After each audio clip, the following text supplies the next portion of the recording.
Day 13 brought the worst predator encounter yet. They heard it before they saw it. Heavy footsteps that shook the ground. The sound of something massive pushing through the forest. Birds fled in all directions. Small animals scattered into hiding. Then it appeared at the edge of their camp. The creature stood 3 meters tall at the shoulder. Its body was covered in thick armor plates, natural protection that looked stronger than any technology. 6 legs supported its enormous weight. 2 arms ending in claws, the length of swords, hung from its upper body. And its eyes, 4 of them arranged in a diamond pattern, reflected intelligence that went beyond simple animal instinct. This was not just a predator. This was the apex hunter of Veth-4, the king of this world. Vreth stepped forward automatically, his warrior instincts taking over. Every part of his training screamed at him to fight, to establish dominance, to prove himself against this ultimate challenge. Du Young grabbed his arm. "No, it is magnificent," Vreth breathed. "I have never seen anything like it. And you will never see anything like it again if you attack it." Du Yun's voice was calm but intense. "Look at those claws. Look at that armor. You cannot win this fight. None of us can. Then what do? We make ourselves not worth the trouble." The others had gathered behind them. Torvik and Selena trembled with fear they could not hide. Masa, still weak from her illness, leaned against Hana for support. All of them understood they were looking at death. Du Yun began to move slowly, picking up a burning branch from the fire. "Everyone do exactly as I say. Stay together. Make yourselves look large. Make noise. Wave fire. Move slowly backward toward the rocks." The creature watched them with its 4 intelligent eyes. It did not attack. It did not retreat. It simply observed, calculating. "Predators are not stupid," Du Yun said quietly as he waved the fire. "They calculate cost versus reward. If we look dangerous enough, if we look like we might hurt it even if it wins, the cost becomes too high. It will find easier prey. How do you know this will work?" Selena asked, her voice shaking. "I do not know. But this is how humans survived on Earth. Our ancestors faced lions, tigers, bears. Creatures that could kill us easily. We made ourselves look big. We made noise. We used fire. We showed that we would fight even if we could not win. And the predators learned. They learned that humans were not worth the trouble." The group moved slowly, staying tight together, waving flames, shouting. The creature's ears tracked every sound. Its eyes followed every movement. Minutes stretched into eternity. Then, slowly, it turned away.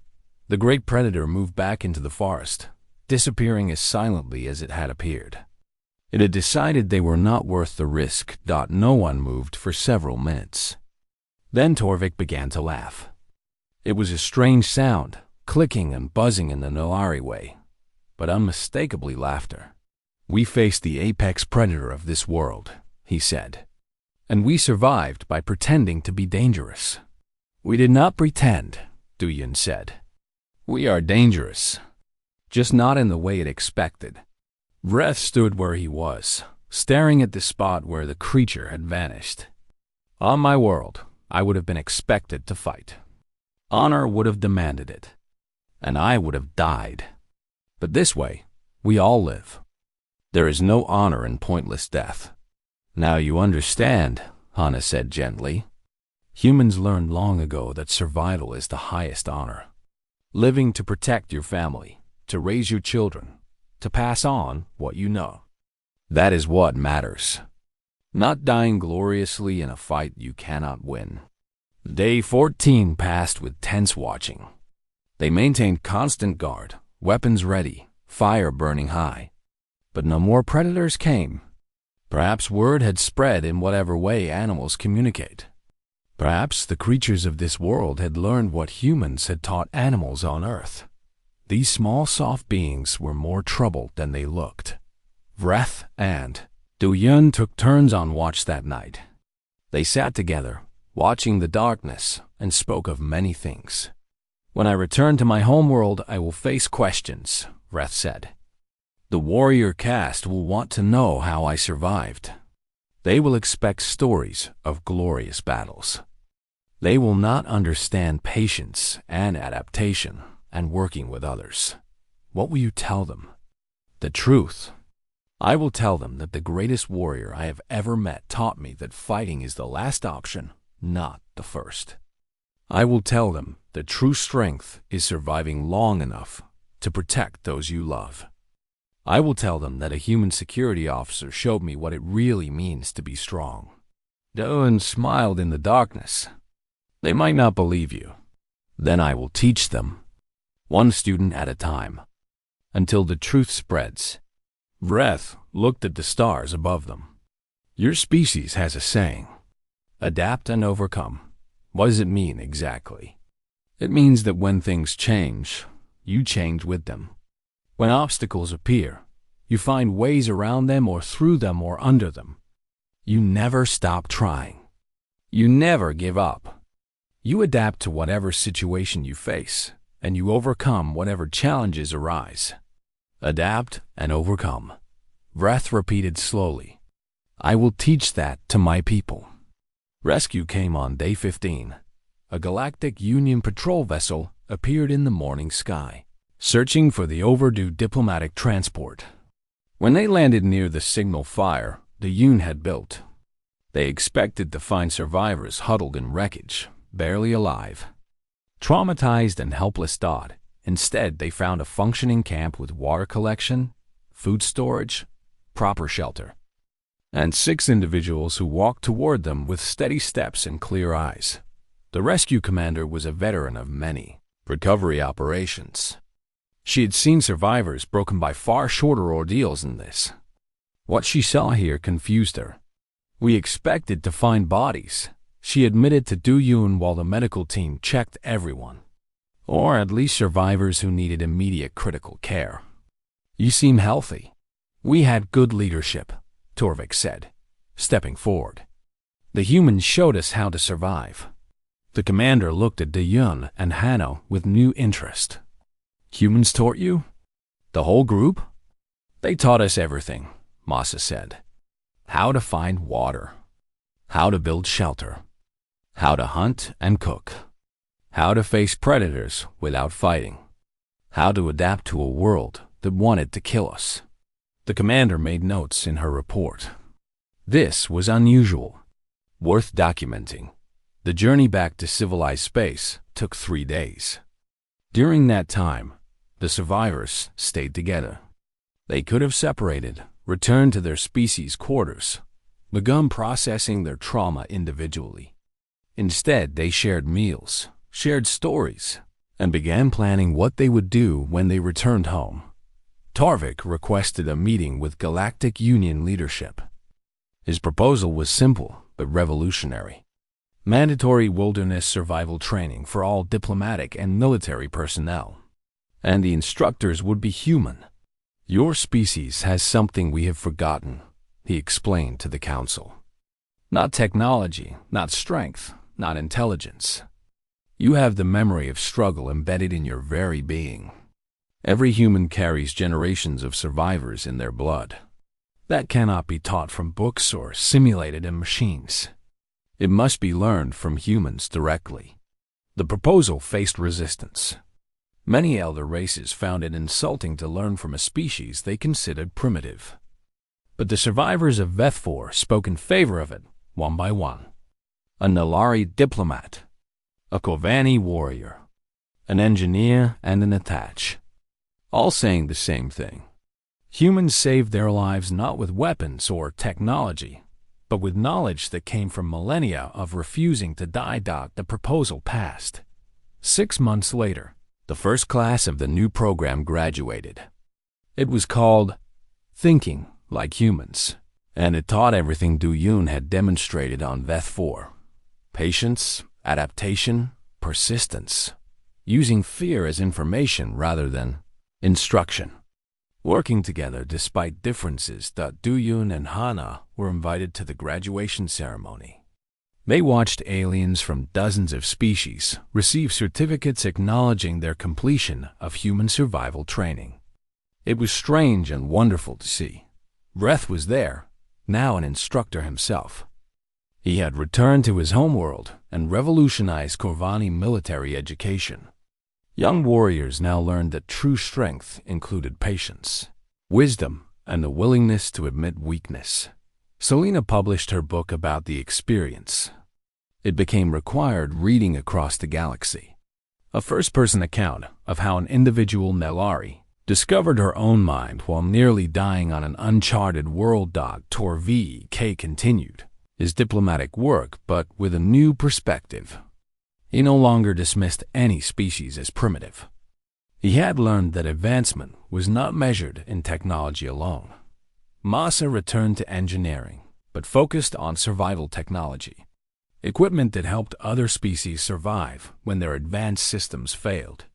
She never forgot that human hands and simple fire had saved her life when all her machines could not dot at the ceremony's end. Du-Yun was asked to speak. He stood before thousands of graduates and visitors, a simple human who had done what his species always did: survive, adapt, overcome.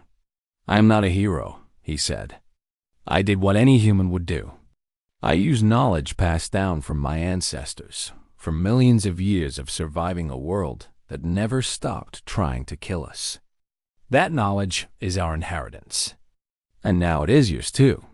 He looked at the gathered aliens, species from across the galaxy, all watching with respect that would have seemed impossible before Veth 4. "Remember what you learned here. Remember that survival is not about being the strongest or the fastest or the smartest."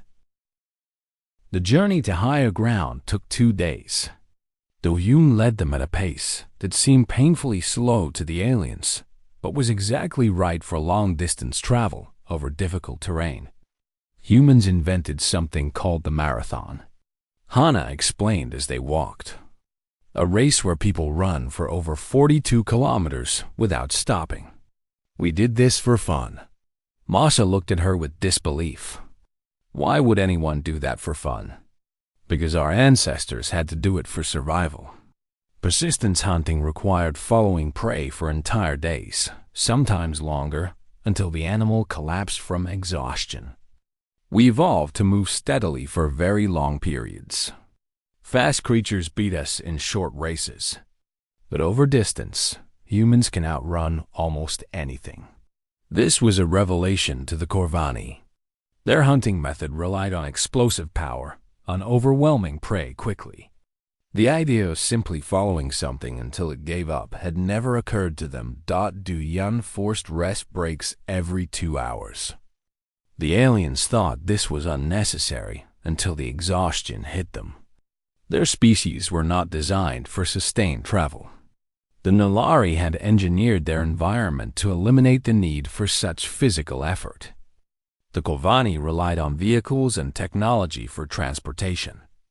None of them had walked this far in their entire lives. "Your bodies will adapt," Du-Yun said. "Muscles will strengthen. Endurance will improve. But only if you respect your limits and rest when needed." On the second day, Torvik's transformation became impossible to ignore. Without the network, his mind had been forced to develop in ways it never had before.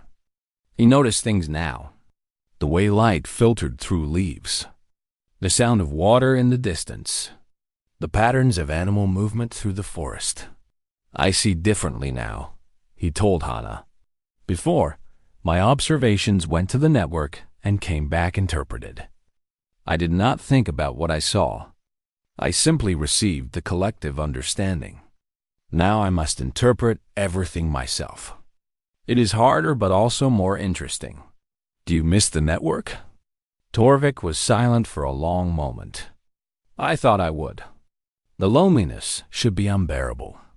But something else is growing in its place. Something that feels almost like freedom." He paused, watching a small creature climb a tree in the distance.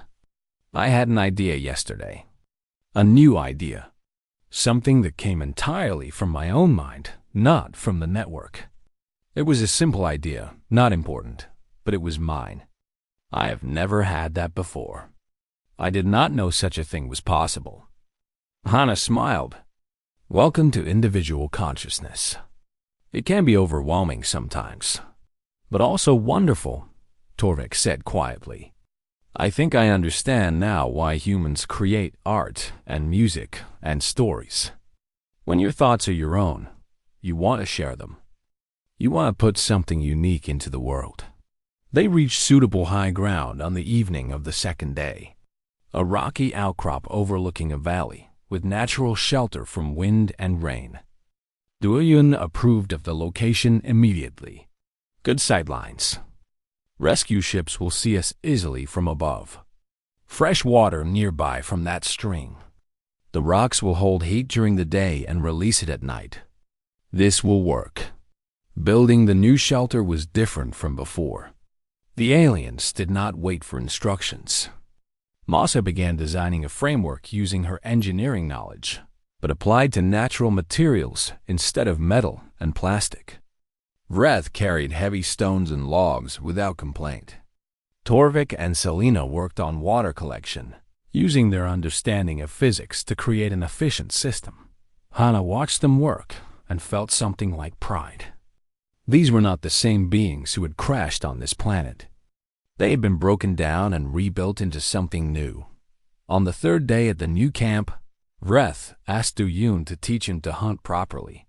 You know how to hunt, Duyun said. I know how to kill. That is not the same thing. Vreth sat across from the human, his massive body somehow looking humble. On my world, hunting was about dominance. We chased prey until we caught it, then we destroyed it. There was no skill, only power. But here, that method fails. I want to learn your way. Duyun nodded and began the lesson. Hunting is about understanding. You must understand the prey better than it understands itself. Where does it sleep? Where does it drink? What paths does it follow? What times of day is it active? You learn these things through patience and observation. They spent hours sitting quietly near a game trail, watching. Vreth struggled at first. His warrior training had taught him to act, not to wait. But slowly, he learned to still his body and sharpen his mind. There, Duyun whispered, pointing to subtle marks in the soil. Something passed here this morning. See the direction of the bent grass? It was heading toward the water. Vreth focused his eyes. With his superior vision, he could see details Duyun could not. There are scratch marks on that tree. Claw marks. Something was marking territory. Good. You are learning. That evening, Vreth caught his first prey using the human method. He had waited beside a water source for 3 hours, completely still, barely breathing. When the creature came to drink, he moved with precision instead of power. Quick, clean, efficient. He brought the catch back to camp with tears in his eyes. But this time, they were not tears of despair. I understand now, he said to Duyun. This is not weakness. This is a different kind of strength. The strength of patience. The strength of wisdom. I have been strong my whole life, but I was never wise. The medical crisis came on day 11. Moses had developed an infection from a cut she had received during the storm. In the chaos of survival, she had ignored it. Now red lines spread from the wound up her arm. Her temperature spiked. Her mind became confused. On any civilized world, the treatment would be simple. Clean the wound, apply antibiotics, monitor for complications. But they had no antibiotics. They had limited medical supplies. They had only knowledge and desperation. Duyun worked through the night. He cleaned the wound with boiled water. He applied a paste made from plants Hana had identified as having antiseptic properties. He changed bandages every few hours, watching for signs of improvement or deterioration. Hana explained what they were doing to the anxious aliens. Human medicine evolved from thousands of years of trial and error.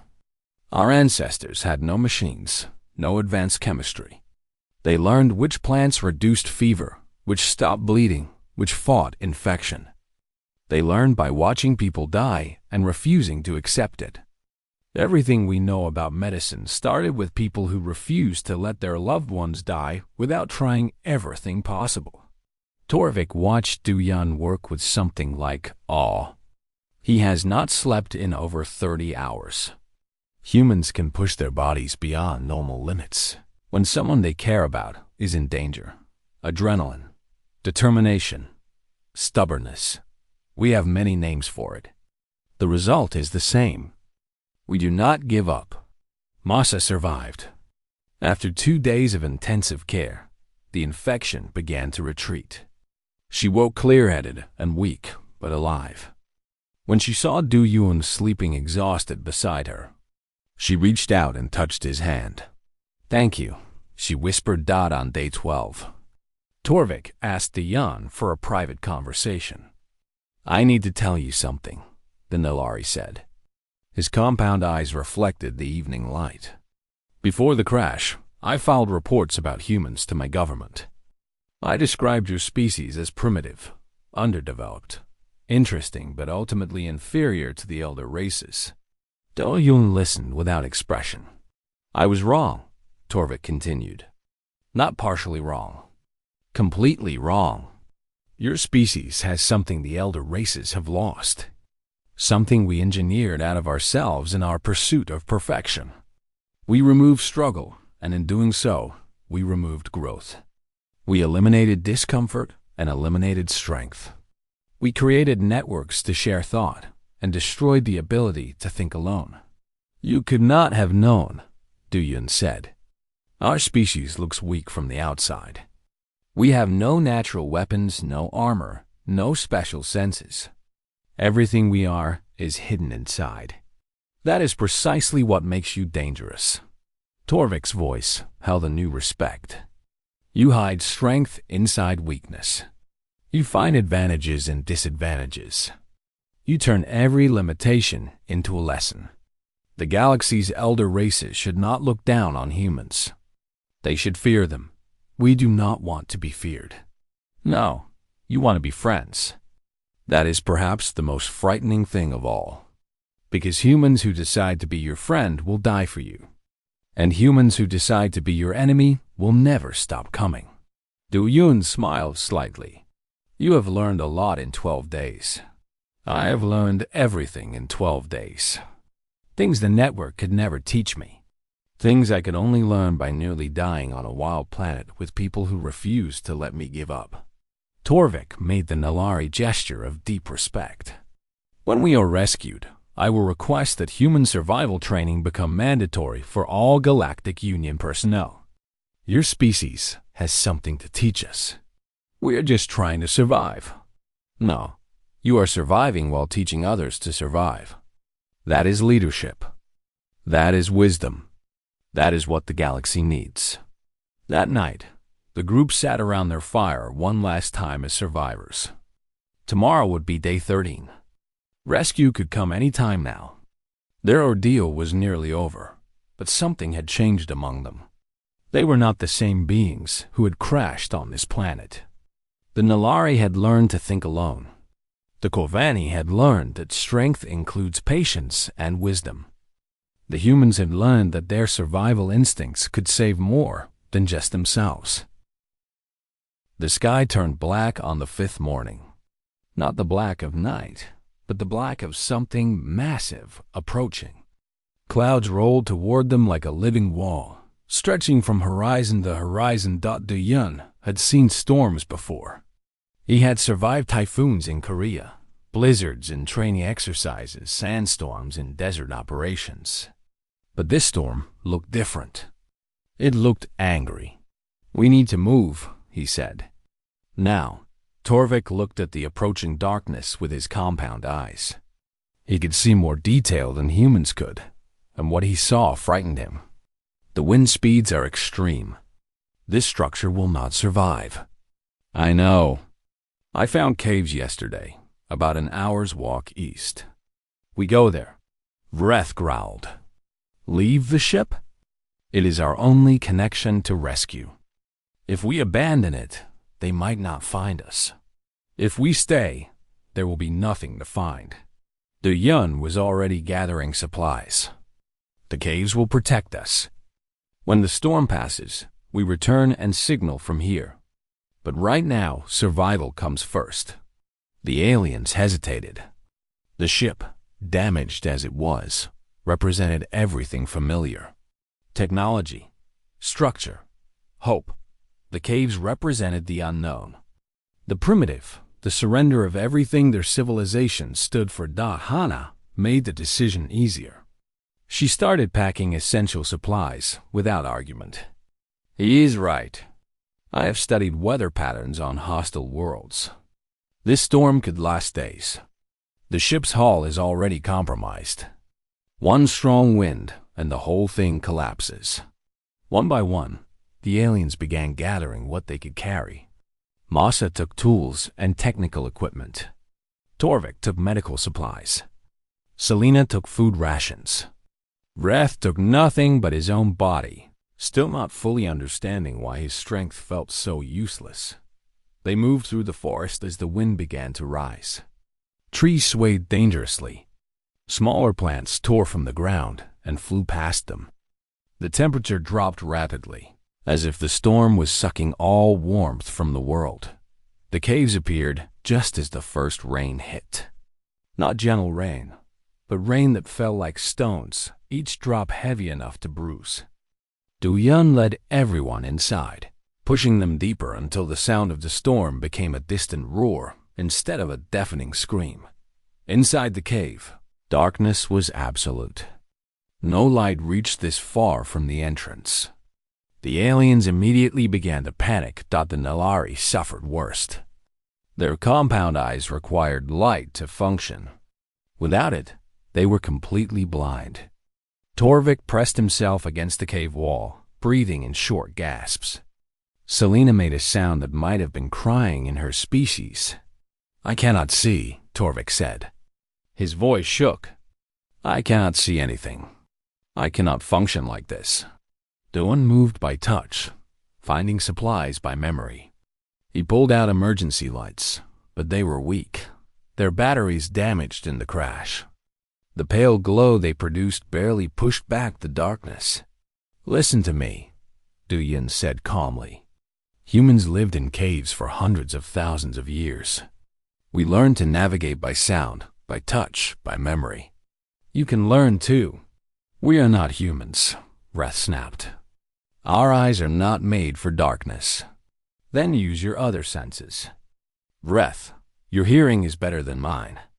Masa, your sense of temperature change is more sensitive.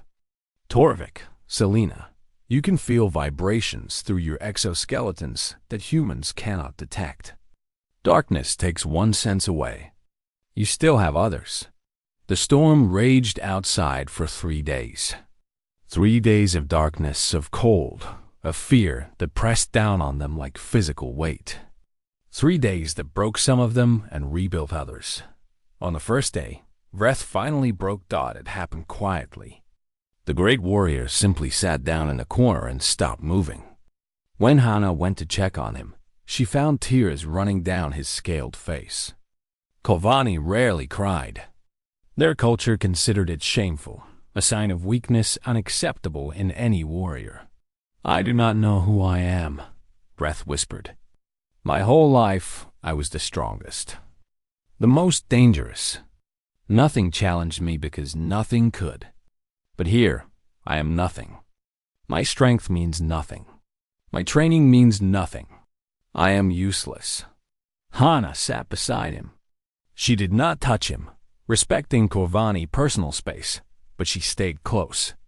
On Earth, she said, humans are one of the weakest large animals. We have no claws, no fangs, no armor. A single lion could kill 10 of us. A bear could tear us apart. Even wolves, working together, could destroy an entire human group. Vreth, looked at her with confusion. Then how did you survive? We learned that strength is not just physical. We learned to think around problems, to use tools, to work together in ways stronger animals could not understand. The lion is stronger, but the lion cannot plan for tomorrow. The bear is larger, but the bear cannot build traps or create fire. We survived because we found a different kind of strength. What kind? The strength to admit we were weak and find other ways to win. Vreth was silent for a long time. Outside, thunder shook the mountains. Inside, something shifted in the warrior's understanding of himself. I do not know how to be weak, he finally said. You are not weak. You are learning. There is a difference. On the second day, Torvik spoke about his people for the first time. The Nilari were not always connected, he said. His voice echoed strangely in the cave darkness. In our ancient history, before the network, we were individuals. We made our own decisions. We had our own thoughts. Those records exist, but we consider them shameful. The time before unity was the time of chaos, of conflict, of suffering. Du-Yun listened while maintaining the small fire that kept him warm. What happened? We created the network to end the suffering. Every Nilari connected to every other. No more loneliness. No more misunderstanding. No more conflict. We became one mind across billions of bodies. That sounds peaceful. It is. It is. But now, alone, I wonder what we lost. Torvik's compound eyes caught the firelight, reflecting it like broken mirrors. I have thoughts now that are entirely my own. Strange, uncomfortable thoughts that no one else shares. Ideas that contradict the consensus. Questions that have no approved answers. That sounds like thinking. Torvik made a sound that might have been a laugh. Among my people, thinking alone is considered a form of madness. The isolated mind cannot be trusted. It creates delusions, obsessions, dangerous beliefs. But you humans think alone always. How do you not go mad? Du-Yun considered the question. Sometimes we do. Humans can believe terrible things when they isolate themselves from others. But most of us find balance. We think alone and then share with others. We test our ideas against different perspectives. We change our minds when better arguments appear. That sounds exhausting. It is. It is. But it is also freedom. My thoughts belong to me. My beliefs are my own. Even if everyone else disagrees, I can still think what I think. Selena spoke from the darkness. I think I am beginning to understand why humans explore so much. When your minds are your own, you must be constantly hungry for new things to fill them. On the third day, food ran low. The emergency rations were nearly gone. The storm showed no signs of stopping. Du-Yun made a decision. I am going out. Everyone protested. The wind was still strong enough to knock a person down. The rain was still heavy enough to make visibility almost zero. Going outside was suicide. We need food, Du-Yun said simply. I have trained for conditions like this. I can survive 30 minutes outside. That is enough time to check the traps I set near the cave entrance before the storm hit. I will go with you, Vreth said suddenly. He stood up, and something in his posture had changed. He was not the confident warrior anymore. He was something else. Something humbler, but perhaps stronger. You cannot see in this rain, Du-Yun pointed out. No, but I can hear. I can smell. And I can carry more than you. Vreth met Du-Yun's eyes. Let me be useful. Let me learn. They went together into the storm. The wind hit them immediately, nearly knocking Vreth off his feet. Du-Yun grabbed him and showed him how to lean into it, how to move low and steady instead of fighting the force directly. The traps held two small creatures, drowned but still fresh. Vreth carried them while Do Yun navigated by memory and touch. They returned to the cave soaking wet and half-frozen, but alive, and carrying food. That night, as they cooked the meat over the fire, something had changed among the group. They were no longer 6 survivors waiting for rescue. They were a team learning to survive together. Masa helped Do Yun prepare the food, asking questions about cutting techniques and cooking temperatures. Selena gathered water from a dripping formation in the cave ceiling, using methods Hana had taught her. Torvik kept the fire going, adding fuel at careful intervals. Understanding for the first time how important this simple technology was, and Vreth sat among them. His massive body relaxed in a way it had not been since the crash. He had done something useful today. He had helped provide for the group. It was not killing enemies or winning battles. It was better. It was survival. When the storm finally broke on the 4th morning, Do Yun led them outside into a transformed world. The floodwaters had changed everything. The path back to the ship was gone, buried under mud and debris. Their shelter, their communication point, their hope for easy rescue was gone. Selena made a sound of despair. Torvik's shoulders slumped. Even Masa looked defeated. But Vreth looked at Do Yun with something new in his yellow eyes. What do we do now? Do Yun surveyed the changed landscape. The river had moved. The forest was flattened in places. Nothing was familiar anymore, but he smiled.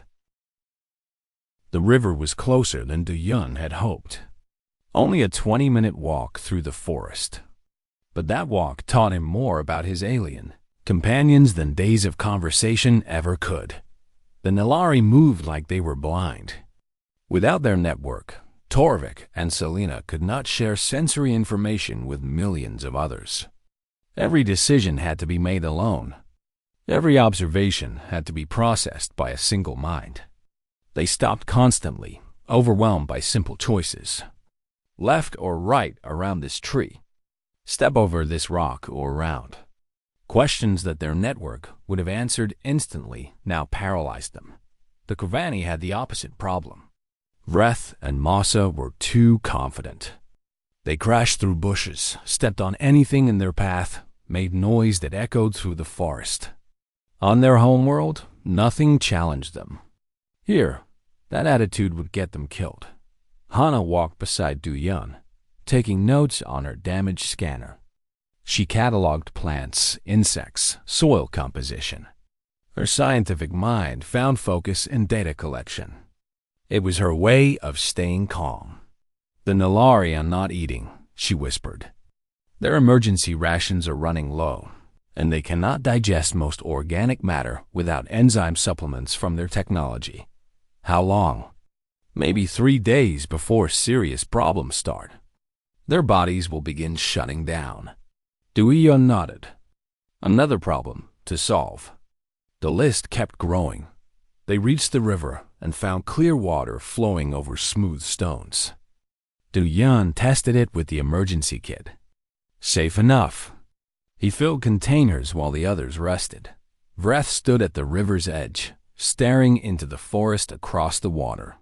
His warrior instincts kept him scanning for threats. But his instincts were calibrated for his homeworld. Here, he did not know what to look for. Something is watching us, he said suddenly. Everyone froze. Do Yun looked where Vreth pointed. Through the trees, shapes moved. 6 legs, low bodies, eyes that reflected light. Pack hunters, Hana said quietly. 6 of them. Maybe more. Vreth's claws extended. His muscles tensed. Every part of his warrior training screamed at him to attack, to establish dominance, to show these creatures who was the apex predator. Do Yun grabbed his arm. No, I can kill him. Maybe, maybe not. You do not know their poison. You do not know their speed. You do not know if there are more hiding. And even if you win, you waste energy and risk injury we cannot afford. Vreth's yellow eyes burned with frustration. So we run? Like prey? We leave calmly. We stay together. We make ourselves look like more trouble than we are worth. Do Yoon raised his arms, making himself look bigger. Everyone stand tall. Make noise. Move slowly toward the ship. The aliens did not understand, but they obeyed. The group moved as one, shouting occasionally, waving arms and claws. The pack hunters watched but did not follow. The cost of attacking seemed too high. Eventually, they disappeared into the forest. Back at the ship, Vreth sat alone, staring at his claws. Masa went to him. "What is wrong?" she asked. "I have trained my whole life to fight. It is what I am. It is what all Karvani are. But here, the human tells me fighting is wrong. And he is right. I hate that he is right." Masa sat beside him. Maybe fighting is not wrong. Maybe it is just not the first answer. That evening, Yoon showed the group how to build better shelter. He used pieces from the damaged ship, branches from the forest, and the orange moss that covered the ground. The work was simple, but required patience. Cut here. Tie there. Layer this over. The aliens struggled. Their bodies were not designed for this kind of work. The Nalari had delicate hands meant for operating technology. The Kolvani had powerful limbs meant for combat and heavy lifting, not delicate construction. But slowly, they learned. Masha discovered that her engineering knowledge helped her understand structural principles. Torvik found that without his network distracting him, he could focus on single tasks with surprising clarity. By nightfall, they had improved their shelter significantly. The wind could not reach them. The cold was less painful. Small victories, but victories nonetheless. Hana had spent the day testing local plants and creatures. She worked carefully, following methods humans had developed over thousands of years. First, observe what local animals eat.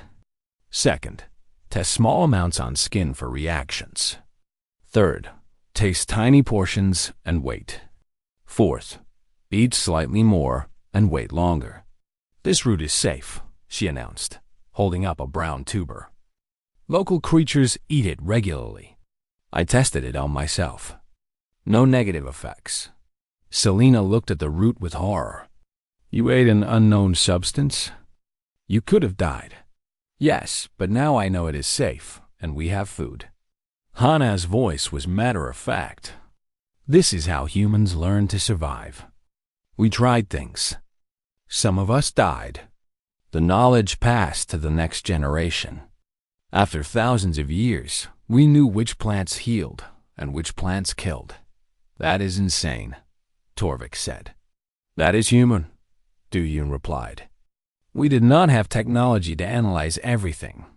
We had our bodies and our willingness to risk them. It worked. We are still here." He did not mention how many humans had died in that process. How many had eaten poison berries or toxic mushrooms? How many had learned lessons that saved millions by losing their own lives?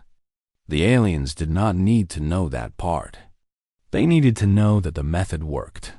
The next morning, Yun decided to try hunting. The emergency rations would not last forever, and protein was essential for maintaining strength. He built simple traps using techniques his grandfather had taught him. Then branches held by tension. Loops of vine that would tighten when triggered. Nothing complicated, but effective enough for small game.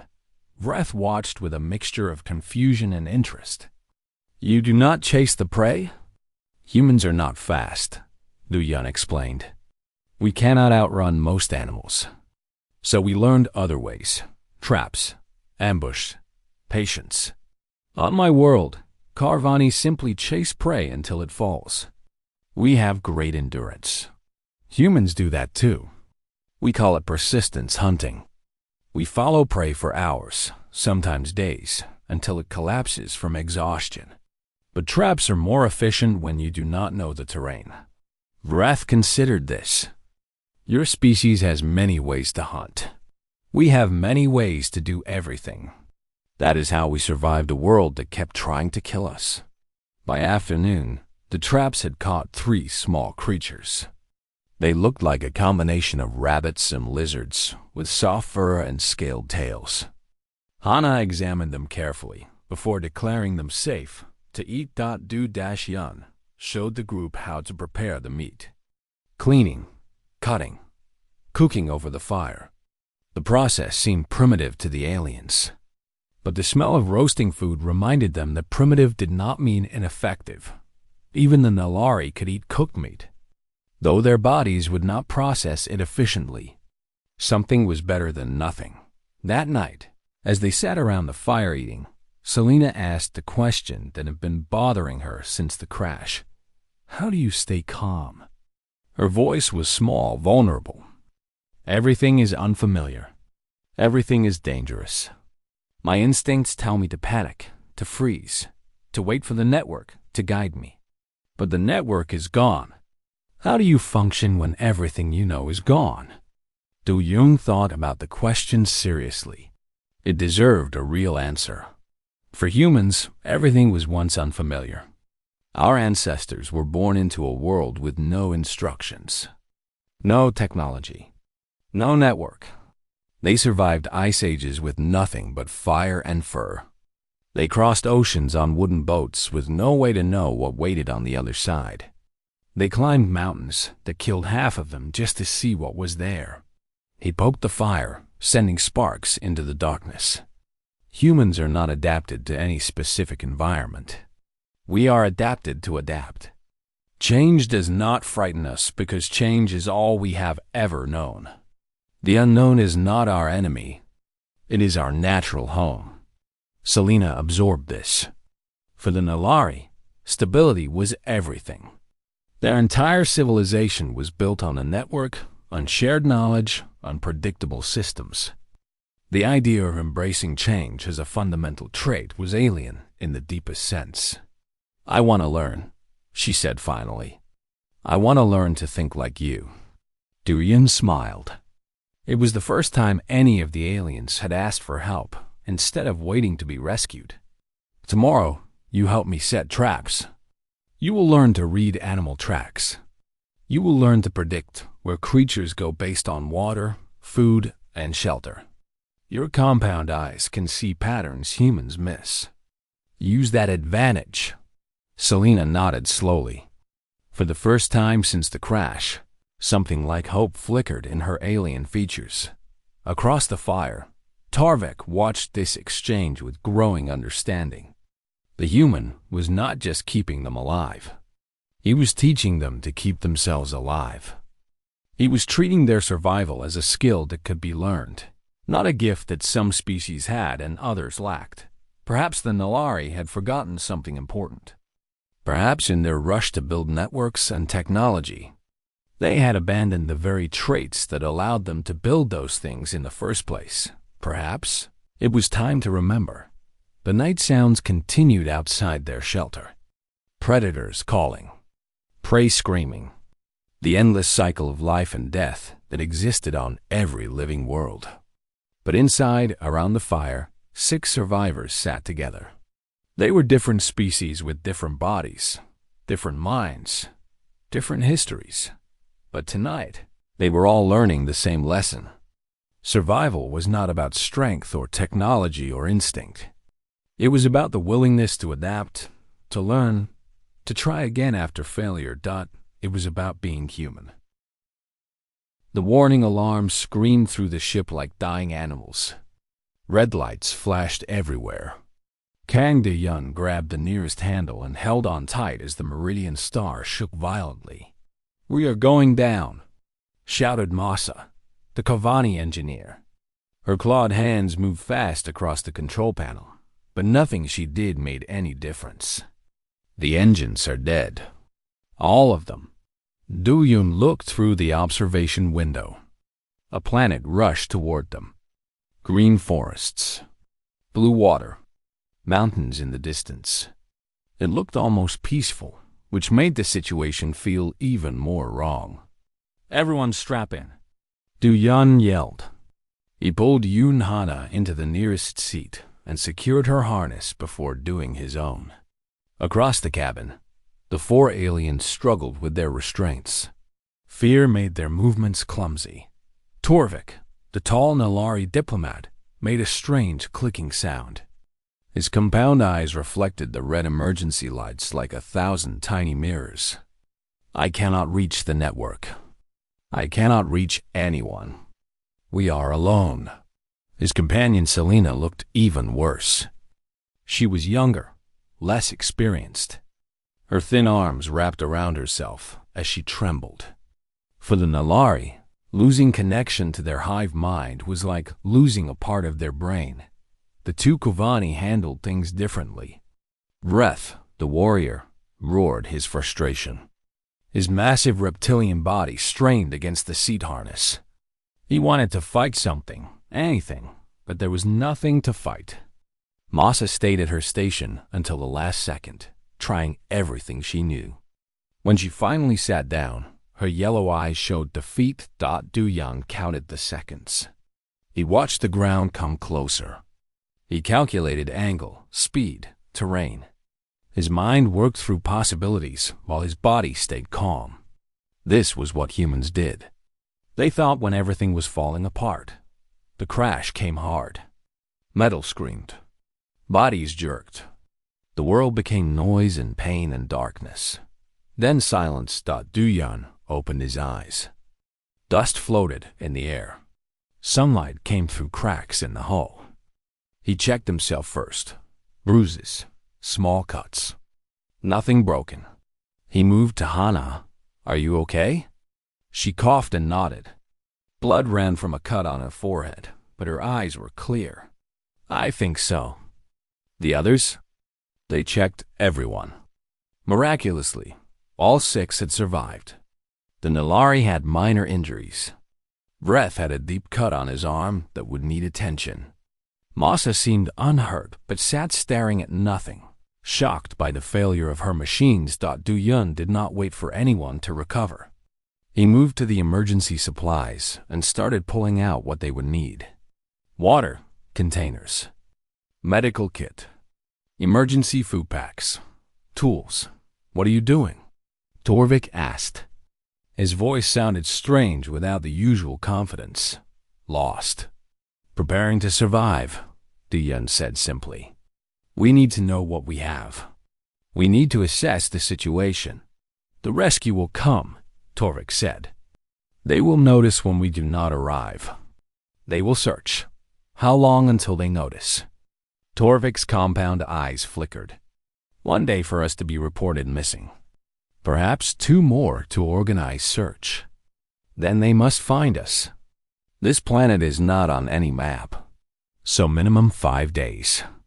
More likely 10 to 14. Duyan kept sorting supplies.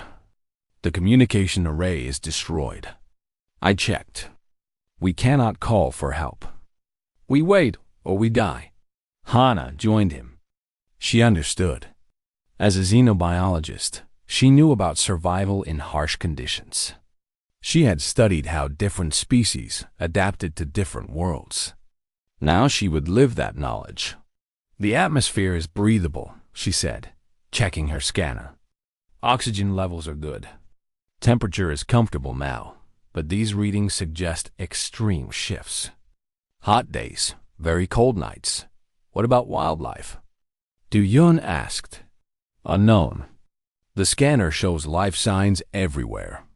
Large creatures in the forest. We should be careful. Vreth finally stood up. The warrior towered over everyone, his scales catching the light.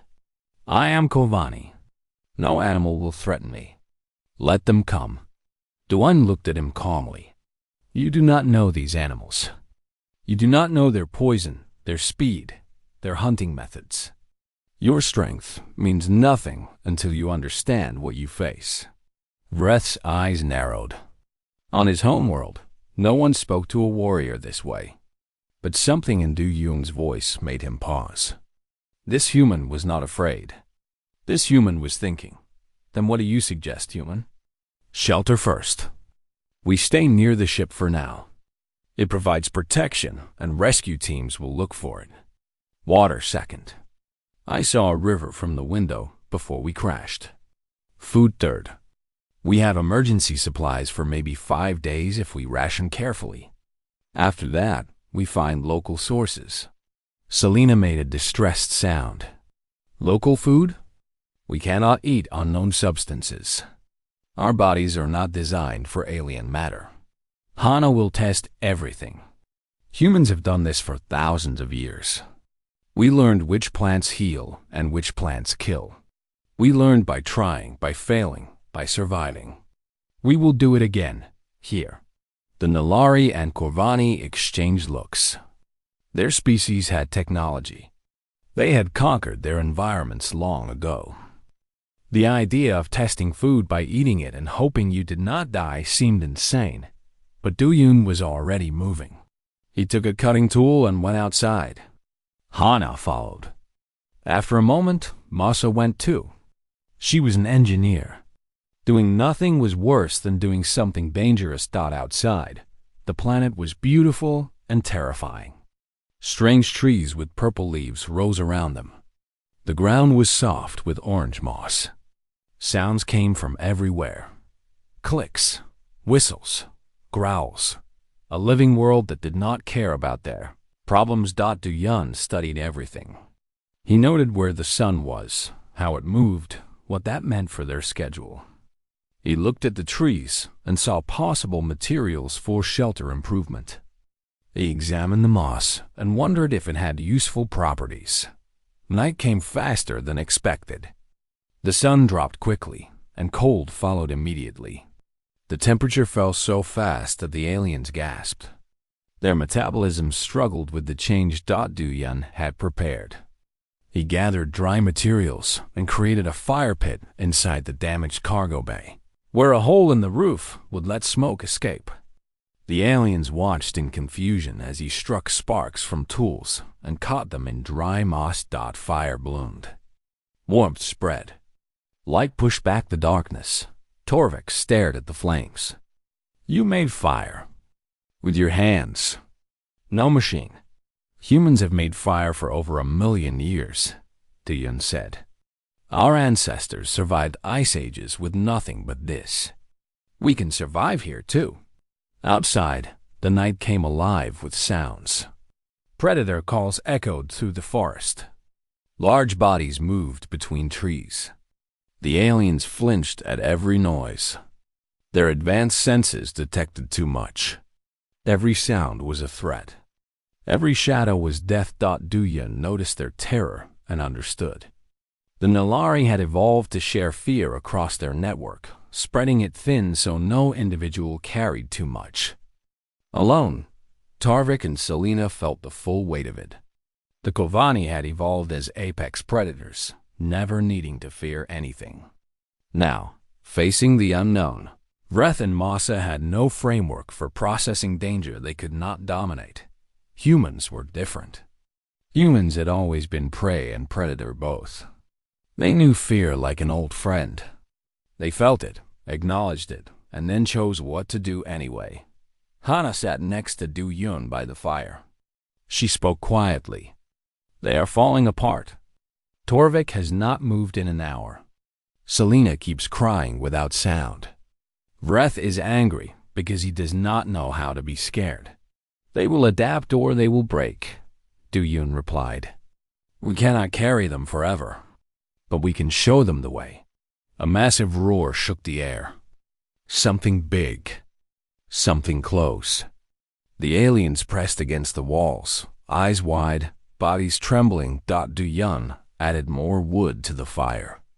The flames grew higher. The light grew stronger. It will not come near the fire, he said. Predators respect fire. They have learned, just like earth animals learned. Fire means humans. Humans mean danger. He did not know if that was true on this world. But he said it with confidence, and confidence was what the others needed. Leadership was not about knowing everything. It was about acting when others could not. The night passed slowly. Du-Yun and Hana took turns keeping watch. The aliens tried to help but could not focus. Their instincts screamed at them constantly, and they did not know how to quiet the noise. When dawn finally came, Du-Yun allowed himself one small breath of relief. One night survived. 30 more to go. He looked at his strange companions. 2 insectoids who had lost their shared mind. 2 reptiles who had lost their sense of dominance. All of them looking at him. The soft human, the primitive human, waiting to be told what to do next. Du-Yun stood up and stretched. His body ached from the crash and the hard floor. He ignored it. Pain was information, not instruction. Today we find water, he said. Everyone moves together. Everyone stays alert. No one fights anything unless there is no choice. We survive by being smart, not by being strong. Vreth opened his mouth to argue, then closed it. Somewhere in the night, he had realized something important. Strength had not helped him survive the crash. Strength had not made the fire. Strength had not kept him calm while the darkness screamed. Maybe the human knew something his warrior training had never taught him. Maybe surviving was a different kind of strength entirely.